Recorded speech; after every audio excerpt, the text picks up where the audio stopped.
What's up, folks? Rodney James here for Cage Side Press. I'm joined by the number 11 UFC Bantamweight Cody Stamann, who was supposed to fight on March 28th, UFC Columbus. Of course, amid the coronavirus pandemic, the UFC has called off the next three events, and that's just what we know for now. There could be further cancellations to come. We don't know how this thing is going to play out, but Cody, thanks for joining me, man. Yeah, well, thanks for having me. Yeah, obviously this is a crazy time. It's a really crazy time, and this whole coronavirus thing is a lot bigger than fighting. So I kind of had a feeling that this was going to happen. Obviously, we as in me, myself, and the UFC held up to the very end. I mean, I think the UFC was doing absolutely everything in their power to be the only big sport to continue, having events. They were just going to find a way to make it happen. But government mandates, all these things happened, and it didn't make sense. The Nevada Athletic Commission shut everything down until March 25th. So essentially, the UFC would have had to fly a bunch of fighters in on Monday and then wait till Wednesday to figure out if they could fight or not. You know what I mean? So that just wasn't the risk wasn't worth maybe getting to fight. So obviously they called it off, and we're here, and it's going to be rescheduled. Luckily, there's some time in May, I'm being told. So it's not going to be like a huge thing unless this coronavirus thing really, really, really takes off. But I think we're getting ahead of it the way we're supposed to, and the way maybe other people didn't. So I think it's going to die down pretty fast, and we'll be able to get back to work here in a month or so. So I got word yesterday that the UFC PI is closed down, and I think the day before yesterday, Eric Nixick had posted that Extreme Couture is going to be closed as well. I know 10th Planet, Coach Casey also closed the doors over there.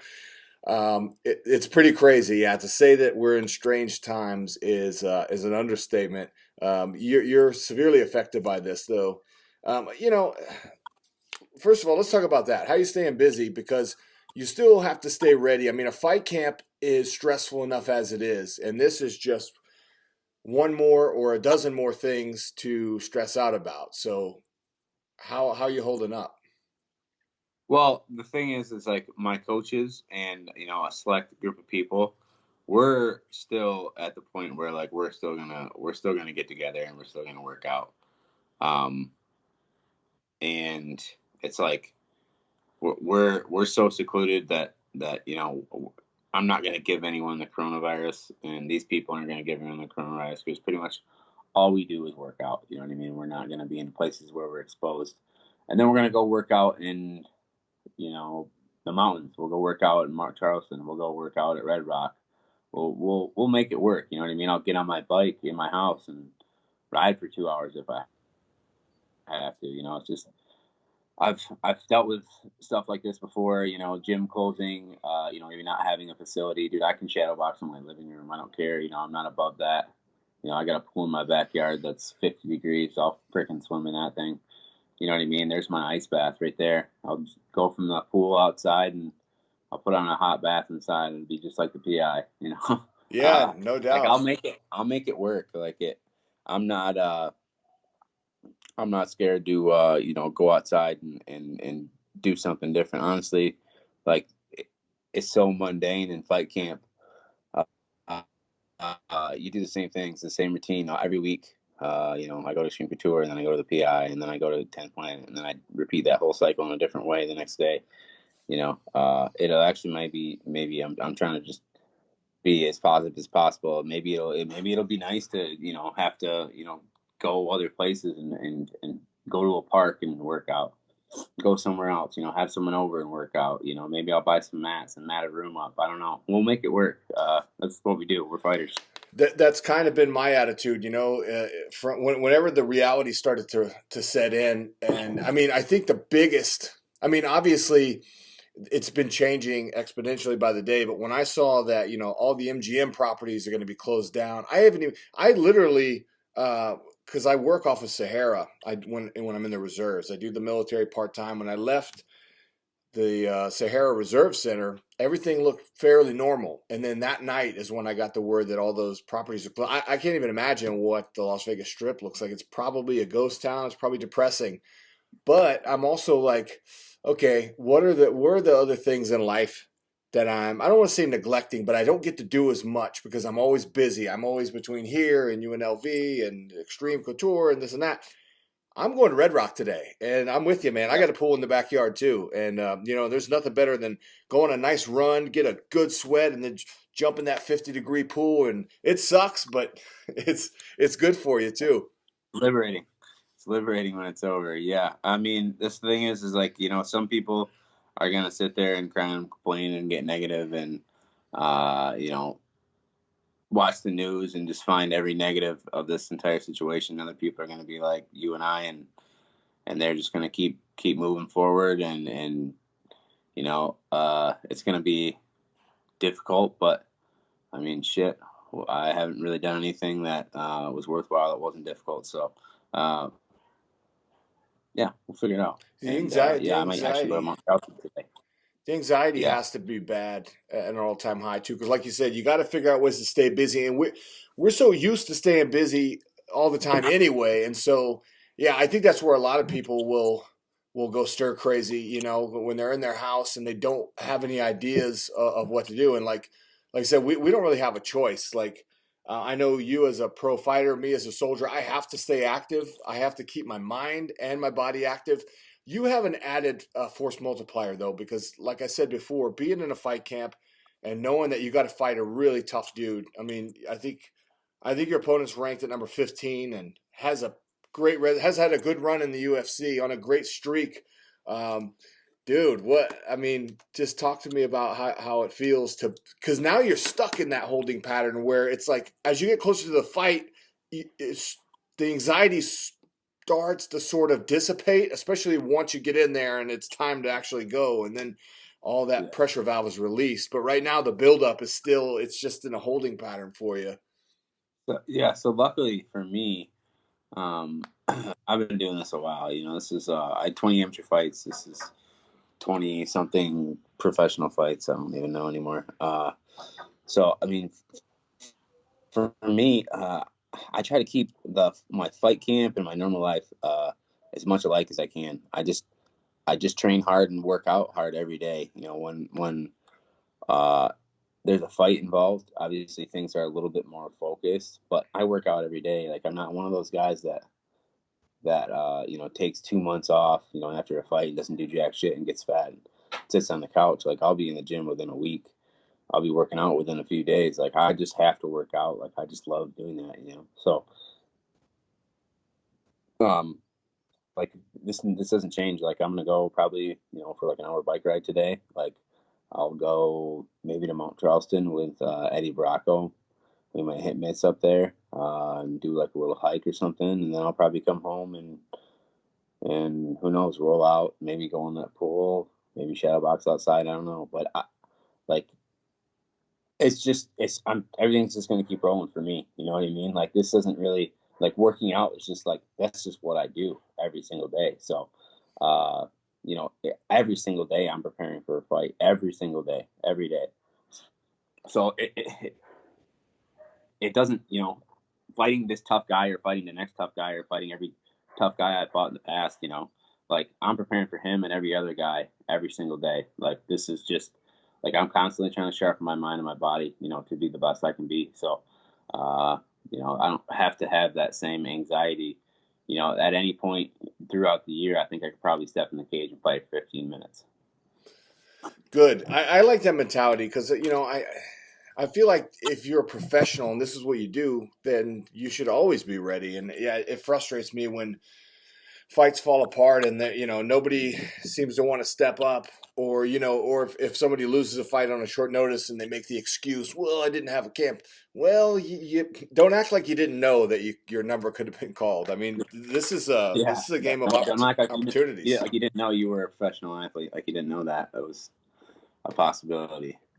Yeah, I mean, my UFC debut was 7 days notice. I went out there and fought hard 15 minutes. And that was a time when I was kind of battling an injury too. So, but I was still, doing my stuff, and thank God, because I wouldn't be here, if I hadn't, and that wasn't the only one. Alejandro Perez, that was 3 weeks notice. I had to lose like, I walk around like 165 pounds, so like solid 65, like 8% body fat, 165 pounds. So I got to cut a lot of weight to make 135. So like I pretty much like got the phone call for that fight on 3 weeks notice. Didn't eat 3 weeks and fought. Like that was just what I did. That was part of the struggle there. That was a lot worse than what I'm dealing with right now. Yeah, no, but honestly, like that plays a factor in too, because clearly, you're anticipating fighting 11 days from now, and so you're sort of on track to reach that target weight. So how does that change your diet and your regimen now that you have to wait So longer? I went I went all the things I've been thinking about wanting to eat. I ate last night. Yeah. I ate last night. What'd you I what'd you have? Oh geez, not even anything like that spectacular. Just like things that I was really craving. Like I really wanted some bread, because I don't eat. I basically just, and I'm not on a keto diet, but I mean pretty much just vegetables and clean protein. That's all I eat for 2 months. Preparing for a fight. I just wanted some bread. I made a peanut butter and jelly sandwich, and it was fucking unbelievable. I loved every second of it. And then I got a milkshake. That was pretty good. And honestly, after that, I was so full I could barely Yeah. move. I was gonna say, And then did I you go to muscled a up. I sugar muscled up. coma? Yeah, I went to like literally a sugar coma because I hadn't had sugar in so long. I literally just like I was on the couch and I literally felt like I couldn't move. But then I felt like shit. My stomach hurt, and I was like, all right, I don't want to do this again. Like I'm thinking I'm just gonna start eating healthy again tomorrow morning. And now we're here. So that's amazing. It's amazing to me that like when I'm preparing for a fight, I can't eat all these things. I want them so bad, and then as soon as I have them, and I'm like, that wasn't even as good as I thought it was going to be, and I want to eat healthy again. Yeah. So once you start putting good fuel in your body, your body doesn't want anything else. What part of town do you live in? Because Mount Henderson. Charleston is okay. So Mount Charleston is a ways away from you. It's pretty Oh yeah. close to me, and you're thinking about heading up there today. You said. Mm-hmm. Yeah, we might go up there today. I got to talk to Eddie and see what his plans are. But yeah, we were talking about maybe going up there. What's the significance of that? Is it the altitude? Is it the temperature? Because it's a lot higher. It's a lot colder. I can see there's some snow up there today. It's actually been there for a while. So depending on how far up you go, and then obviously the scenery, or is it just a combination of all of those things? Just getting out and about. Yeah, I never really even thought about the elevation. I It raises pretty quickly. I hike every week. I was at Red Rock.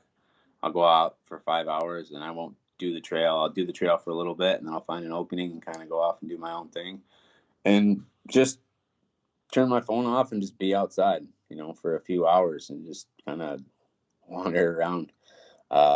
By yourself, or do you go out there with Yeah, I someone? mean, sometimes I'll go by myself. Sometimes I'll bring my dog. Sometimes my girlfriend will come. Um, but I don't really say much. I just kind of hang out outside. I mean, it sounds weird, and a lot of people are like, "Well, you hike?" I'm like, "No, just unwind." You know what I mean? I just fucking unwind. I don't wanna, I literally put my phone on airplane mode, and I just don't do anything. You know what I mean? It's awesome. And then when I come back, I do that on Sundays. I come back, and I'm like ready to tear shit up again. You know what I mean? Every week, and it's like my reset button. And there's a lot of people that have been cooped up in an office for a really long time. They should think about going out in the middle of nowhere, going out in the desert somewhere, and hitting that reset button and coming back with a different perspective. You're preaching to the choir, my man. Anytime that you look to the north of Las Vegas, look to the north, and you see the big mountain there. Gas Peak is the name of it. Is the name of the peak. You have to go around to the backside of it. So you go past. Go like you're going to Mount Charleston, and then you go down Corn Creek Road. It'll take you about from my driveway. I'm all the way at the base of that mountain. Okay, so from my driveway, it takes an hour and a half to get around to the backside of it. Wow. And it takes you about 2 hours to get to the top. So if you ever want to hit that up, let me know. I've done it once. I don't know anybody else who has. Very few people go back there because it's remote. It's kind of a challenging hike, but it's not that bad. If you're in shape, it's good. Um, Yeah, I would do it with it for sure. yeah, yeah. So there's that. What else? Have you checked out Gold Strike Canyon? It's like if you're going out towards the Hoover Dam. Oh yeah, yeah. We did Cold Strike. Unfortunately, I brought my dog, Yeah, who obviously couldn't make it through the whole thing. yeah, yeah, yeah, So yeah. I've seen people out there with. I saw a guy with a weenie dog. The weenie dog went all the way down to the bottom now, all the way down to the Colorado River. But yeah, yeah, a bigger dog, you got to be careful because there's a lot of you got to climb down with ropes and everything. yeah, yeah. I wanted to like strap him to my back somehow because I mean I think I could have got him down there. I think he could get down just fine. He just probably maybe wouldn't have been able to get up. Yeah. But I was trying to like rig his leash some way that I could like literally tie him to my back, but it just didn't work out. So I got to do it again. I didn't make it all the way through because I had the dog with me.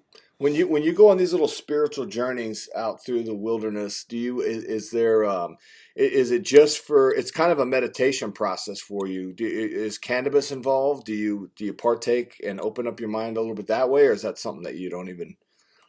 No, I don't. I mean, I will. I do smoke every now and again, but it's not really a focus of that. I just I think I have gotten high and done it before. But mainly it's just I just go out there, and I just kind of sort through my thoughts and just relax. I don't necessarily.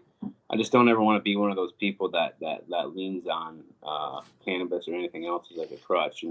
I need this to relax, or I need this to relax, or I need this. I want to be able to enjoy things fully sober or high or drunk or whatever it is. You know what I mean? I want to be able to like be able to get drunk on my terms, not get drunk because I had a stressful day, kind of thing. So okay? So we've got hiking, we've got training a little bit at altitude, possibly. We've got your bike. You're an avid rider. It sounds like. Yep. Let's see. You have a stationary. Did you say you have a stationary bike in the house as well? Yeah. Well, I have a trainer on I have like a triathlon bike, like carbon fiber like triathlon bike that I put on a trainer. Okay, I got you. I'll Nice. literally set it in front of my TV, and I'll watch TV and ride the bike for an hour or so. It's amazing. It's the most amazing workout I ever. Like I don't know how I discovered it. I just thought I'm like, man, I'm in pretty good shape, and like a lot of times I will literally be like listening to music, talking to myself on the bike. I'm like, dude, I think I could probably watch TV and do this. It's so great. So I got a trainer and I parked. Yeah, I have a Yeah, I parked in stationary front of the bike, TV. Like, and it's great. I mean, it just the way it just warms up the joints and the muscles, gets everything mm-hmm. stretched out. You feel all these little pops and little things like that kind of just needed to be worked out, put back into place. And it is challenging. So you got that. You got some shadow boxing in the living room. What else? What are you watching? And how else are you occupying your time? At least like for your active recovery. In other words, are you binge watching Netflix, playing video games? What do you do um, when you so have I'll downtime? I'll binge watch Netflix every now and again. If I there's something I really get into, you know what I mean. I have a hard time once I start watching it, Sure. I can't shut it off. You know, What are you watching? What's I'm good? trying to think series that I really really got into that I absolutely could not shut off. Vikings is one. Oh yeah, love it. Uh, that's one of my absolute favorites. Awesome. Are you The are you Peaky, all caught up? yeah, yep, yeah. I watched the whole thing. I I haven't love watched that. this last season, man. I'm kind of Yeah, behind. Okay, go ahead. Were you about to say Peaky Blinders?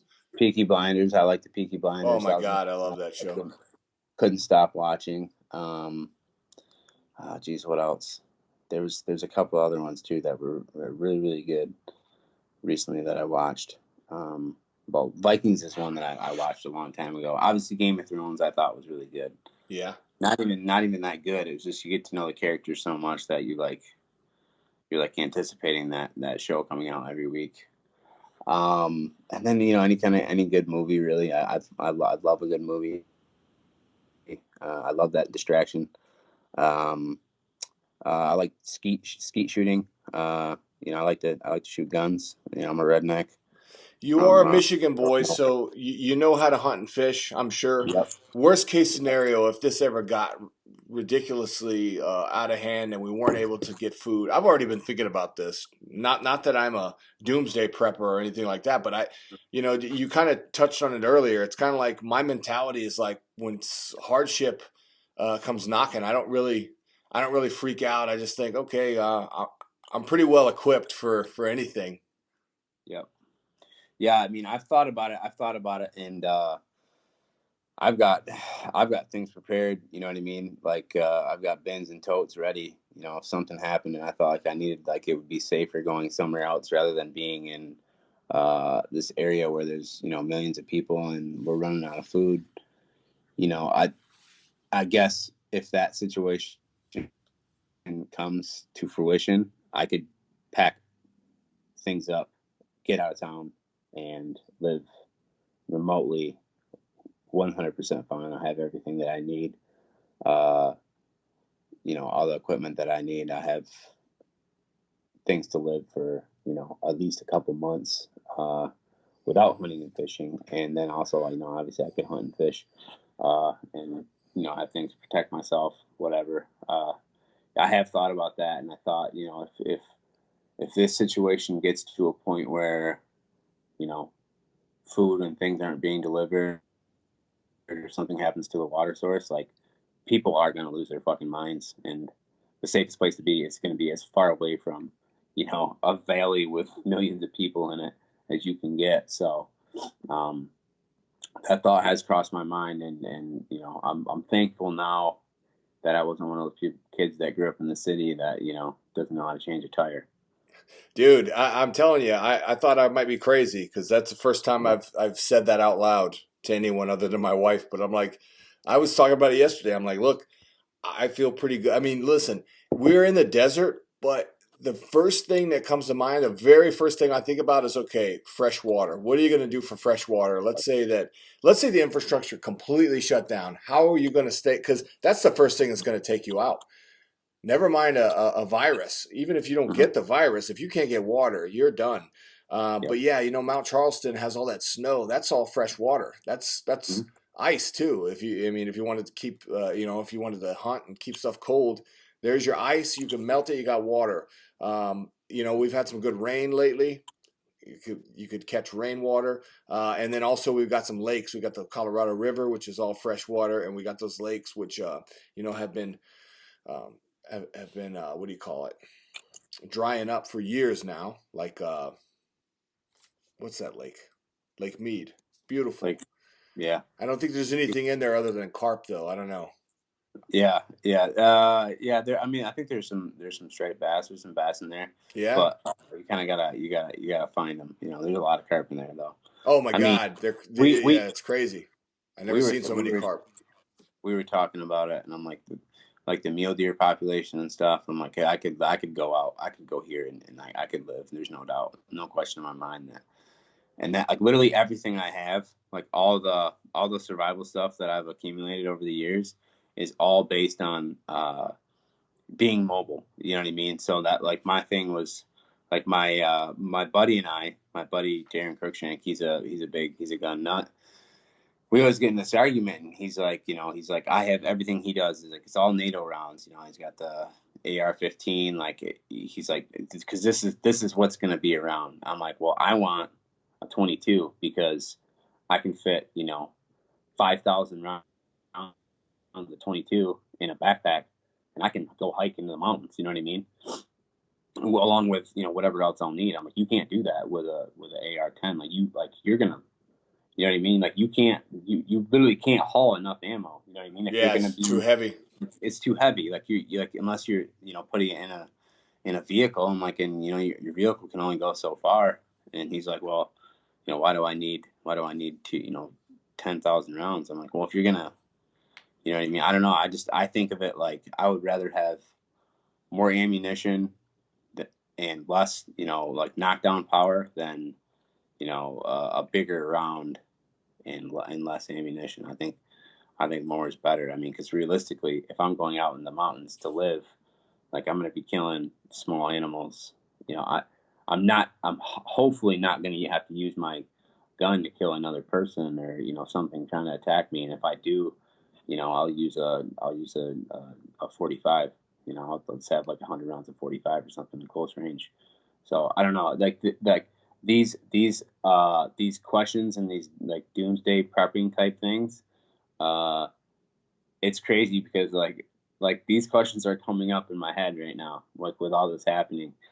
You know, going to the grocery store and seeing, like I was gonna go skeet shooting this weekend because I'm just like I freaking want to go shooting. You know, I have 2 weeks away from my fight. I think it'd be a fun thing to do. I'll just, you know, I'll freaking put you know, 200 rounds of shotgun shells in a backpack, and I'll just walk. I'll do the whole course. I'll do the whole sporting place course up up by you. And I went the there. Clark County shooting complex. Yeah, and I went there, and it was like pandemonium at Bass Pro Shop. There's like people that should not ever own a firearm and want to own a firearm. And I'm just like, that's when it really hit me. That's when it really hit me. I'm like, dude, people are losing their fucking minds. Like straight up, like this isn't good. Like, like this is like pandemonium. People are panicked. People are scared. You know, people are sitting at home watching the news. Like they're really, really scared. And, you know, they're making really, really rash decisions out of fear, you know, going and buying up all the toilet paper and deciding that, you know, after, you know, whatever, these are 30 plus year old people that probably have never held a gun in their life.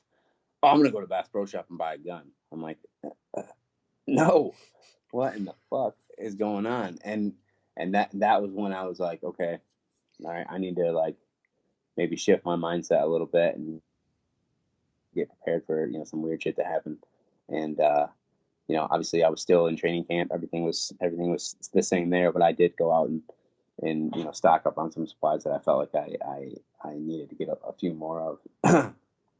But craziness, you know. I think this time yesterday I was still fighting. I was still fighting, and I was actually at the PI. I was just finishing a workout. It's crazy. And now today I'm like, well, I don't know when I'm fighting. You know, people are losing their minds, and you know, we're locked in our houses for the time being. Yeah, man. I was thinking about that a lot too. And I guess one of my wife's friends, she said, or one of her colleagues or whatever, her husband, she said, yeah, we're trying to get prepared. He bought a gun. I'm like, yeah, if your idea of getting prepared is simply you're just gonna go buy a gun, and it just makes you realize how like unprepared people are. I think you would have made a good soldier just because of your attitude, your mentality. Like me, like I said, for me, you know, hardship is not that big of a deal. You know, I certain things, man, certain like soy boy beta cuck mentality things about people drive me insane. Like whenever I hear somebody complain about they're picky about eating food, or like, oh, I can't sleep right if I'm not in my own bed. Like, shut the fuck up, man. What would you do if you were in the desert for 30 days with no shower and you had to eat MREs 3 times a day? Because I've done it. And let me tell you, you ain't going to die. Just fucking suck it up. You're going to be fine. But if you do die, then you're probably too fucking weak to begin with. Yeah, absolutely. Yeah, my a lot of guys in my family were soldiers. My uncles and cousins and my dad kind of has that like soldier type mentality. He was you know, poor kid, built his own business, strict man, good man, but like it wasn't like you didn't go to the dinner table and you're like, oh, Ma, I don't want to eat this. This isn't good. It was like, it didn't matter if you fucking were allergic to it. You ate it. You know what I mean? Like, yeah.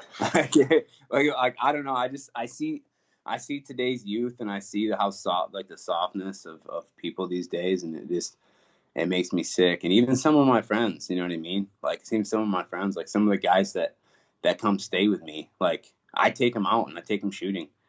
And they're like, oh, I've never gone shooting. And I'm like, what? Like, we're going. Like, there's like, I feel like there's things that I need to teach them. And like, literally, I'm like, we're not that we're not that far apart in age, but there'll be times when like they'll be rude to like a waitress or something. And I'll be like, dude, apologize to her. Like fucking mind your manners. You know what I mean? Like I find myself being like this dad sometimes.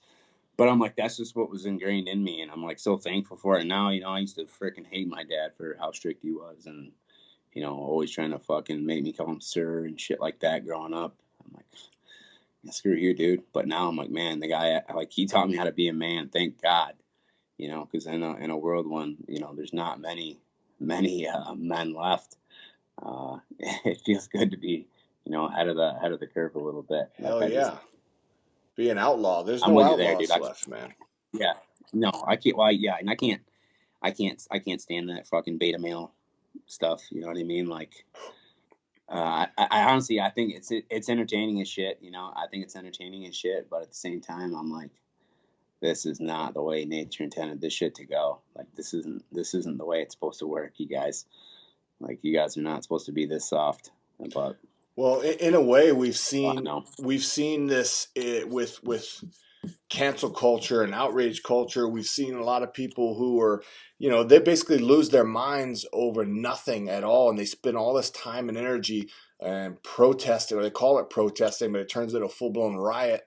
And it's like, your life is pretty fucking good. Like, you literally have way too much time on your hands, which is why you're getting upset about things that don't even affect you.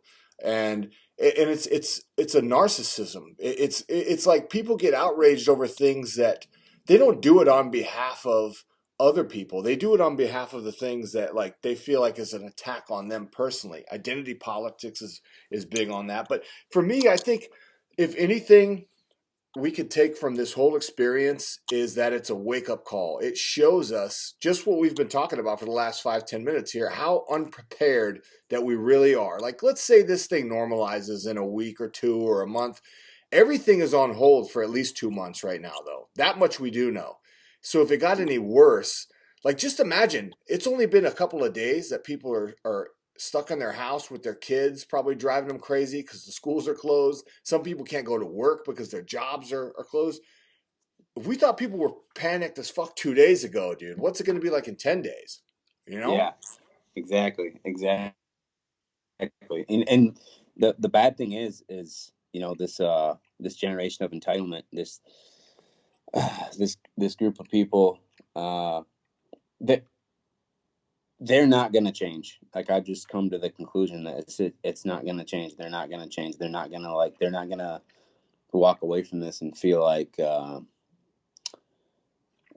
I need to learn. I need to be healthier. I need to be healthier because no doubt this happened. I don't know, the first one to die. Man, I saw a meme and it was like, the disease kills like fat and sick people, and then it was like a fat sick guy sitting on the he was like sitting on his couch, like watching TV, like complaining about how like this disease is like racist towards him and like all this stuff. I'm like, that's exactly it. I'm like, that's literally exactly it. This messed up feeling of entitlement, like this isn't supposed to happen to you. I can't even wrap my hands around it. Sometimes when I talk to people about this, I can just hear it in their voice. They're like, oh, this is 100% exclusive to them. And, oh, I just can't believe, this and this, and oh man, everything's all messed up. And I'm like, did you do realize that this is like literally happening to every single person around you? And like, you've made this 100% about you. And like, instead of complaining or instead of doing shit to like, better your situation, like you literally sit there and complain. And that like you said, it's literally just they have too much time on their hands. They have no, there's no great adversaries in their life. So they just find every fucking thing they can to complain and bitch about. And then they just like, literally, like, that's what essentially, the whole culture is based around. Like, literally, we're not going to actually do anything. We're gonna bring up this subject that we dislike, and we're gonna talk about it and talk about our feelings, and and work through it. But we're not actually going to do anything. We're not actually going to change anything. We're just going to make everyone aware of it.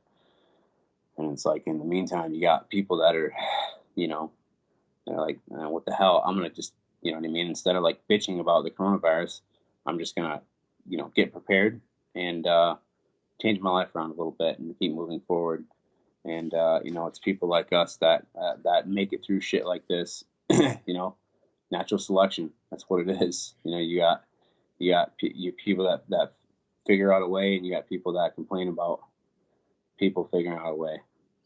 That's exactly why people like you and I are able to go out into the wilderness, appreciate the beauty and excellence of nature, get away from people, get away from anything in pop culture or society that would influence us or try to hijack our attention for unnecessary bullshit. And I was coming home, like I said, on Sunday after drill and everything, and I was just driving past like Red Rock and the Spring Mountain Range, and the sun was setting. So, because otherwise the sun's always like right in your eyes in the evening. But once it gets over those mountains, it's just gorgeous. And I'm just driving up that whole range and heading up to my house. I'm thinking, you know what, man? Right now is just a time for us all just to shut the fuck up, sit down, and just and actually appreciate what we have. Yeah, absolutely. Absolutely. Yeah, dude, I can't even tell you. So I'm from the Midwest. So every time I can see those mountains, I'm just like, like still to this day, like driving to the PI, like I'm looking right at that mountain range, and I'm just like, dude, this is fucking awesome. You know what I mean? I love it. Yeah, we don't have that where I'm from either. Yeah, I'm so thankful for like the scenery, and like my parents were just here, and yeah, we went to we went to Boulder City, checked out the Hoover Dam, and like it was just like I take for granted like how really beautiful this area is, and I think a lot of people do. No one really. It's the weirdest thing. Like so many people come to Las Vegas. I'm like, oh, you ever been to Red Rock? And they're like, what's that? And I'm like, dude, it's this fucking unbelievable mountain range, like just outside of the city. And they're like, I've never heard of it. It's like, because everyone like when someone says Las Vegas, all you picture is the Strip. And really, like, dude, there's a lot of really, really cool outdoorsy type spots. I mean, that are like within an hour of Las Vegas that are just like surreal and, almost to the point of being like tropical. I feel like, like some of like the waterfalls and, like you said, like the hot springs and Colorado River, like those are like, they feel like exotic, you know what I mean? They feel like they're like really, really super, I don't know, exotic. And then Mount Charleston, obviously, you can go and fucking ski. Like, dude, I mean, this is a pretty badass spot to be, if you really, really break it down and think about it. Like, there's some really cool shit close by. I mean, if you're willing to freaking get your nose off the Strip. Yeah, man, absolutely, man. Yeah, people always think of the Las Vegas Strip. They think of gambling, they think of strip clubs and all this. And it's like, listen, man, I try to tell people, I'm like, listen, whenever you fly into Las Vegas and you take your shuttle or your Uber right over to your hotel and you wait with your bags for an hour just to get to the desk and get your key, listen, man, and then you spend days and you're only down there. You can't even see the mountains and the sunset because your attention is captivated by all these flashing lights, by all these people. It's just all this stimulation. And it's like, guy, nobody could live like that 100% of the time. Like, I mean, you would burn out. You know what I'm saying? I've had family members that worked in casinos as blackjack dealers and cocktail waitresses and stuff like that. And like, they don't last long. They last a year or two and make good money. And they're like, okay, I can't fucking do this. I can't live like this. Me personally, I'm like, dude, I'm raising a family here. Like we do at least half, or I would say more than half of our extracurricular activities. I mean, we go to the movies sometimes. Sure, I'll take the kids to a playground. I'll take them to an indoor park or an arcade. But most of the time, I'm keeping them active, man. I bring a freaking soccer ball or a football out. We go and do active stuff. My kids are toddlers, bro. I've already got them in that mentality, though. Like, hey, stay busy. Don't be relying on anyone else to tell you what you need to be doing. Just get up off your ass and go do it. It's a great place to be, man. People don't even understand how great this place is. Yeah, no, they don't. They don't. It's beautiful. It really is. Man. So I want to close it out. I had one question though that I want to ask. Above all, probably the most important question. Everybody knows that with fighters, you're on a contract basis from one fight to the next, more or less, right? Outside of Yep. maybe some sponsorships or some other things that you might do. What about you, though? Obviously, I don't want to get too personal into your business, but as far as like having to rely on that paycheck, and how much of a burden is that for you, if at all? Or do you have other ways to? Do you have other revenue streams? So yeah, I mean, I have other ways to make money, sponsorship, things like that. Uh, so I'm fortunate enough to have saved plenty of money so that I'm not really ever going to be in a position where I'm like, dude, if I don't fight, I can't make my rent payment. You know what I mean? Like I've been really frugal with my money that I've made in the UFC, and I've done a good job in investing it in things that can essentially make me more money. So I'm not in a position where I'm gonna go broke. So that's, I mean, and I'm blessed that way. Super fortunate, but because not everybody, it hasn't always been like that for me. I was fucking dirt poor for a long time, and I know what that's like. And I can't imagine being dirt poor in this situation. Fucking not even like being able to buy, like, just the fact that I could go to the store and just buy whatever the fuck I needed. You know what I mean? That was like, I was like, dude, a few years ago, this couldn't happen. You know what I mean? Like a few years ago, I was like, shit, like, what am I going to do? You know what I mean? What the hell am I going to do? But, you know, when you're expecting to make a paycheck, like a sizable amount of money on a certain date, um, and then then you find out you're not going to do that. That's obviously a burden, but I think the UFC is going to compensate us. At least something. They're going to give us something, for the date being changed. I guess they're probably just give a little chunk of money just to like let us like kind of get us by for a little while, obviously, because you invest a lot of money, in preparation for a fight camp. So when they do that, I'll kind of dish things out to my coaches and whatever, just give them a little bit to just kind of hold us over until, we figure out the date. And I think probably once they lock down a date, they'll, you know what I mean? I don't think this is going to be, like the best case scenario. They were talking about May. They were saying that in May, like there's a few weekends in May where they don't have shows, providing this outbreak doesn't absolutely just fucking tear through everything. And like fighters and people like people at the PI and UFC staff, as long as they're not getting infected and they're doing the right things, as long as the athletes are doing the right things, I think May is like within a month. I could be fighting again, so like that's not even really a ton of time. But like I say, we're taking it 100% day by day. Like I don't know. Like yesterday, like I said, yesterday my landscape for the next 2 weeks looked a hell of a lot different than it does now. So who knows what the hell tomorrow could bring? I'm just prepared for it. I'm prepared for anything. Whether I fight in a month, whether it's 2 months, whether it's 3 months, I don't care. I'm just going to keep, like I said, sharpening everything up and, enjoying my life and spend a little more time in nature. So yeah, it's all good, and I'll get that paycheck eventually. I'm not worried about that. We'll get it eventually. It might just be a little longer. Cody Stamann, everybody. He's going to fight hopefully in May. Was supposed to fight in Columbus March 28th. Of course, that fight is not happening. We're standing by for further instructions. Until then, me and Cody ain't freaking out, and neither should you. Enjoy your life. Get out of the house. But make sure you wash your nasty ass and stay the hell away from other people, especially me. Yeah. All right. Exactly. Great advice. Rodney James for Cage Side Press, signing off.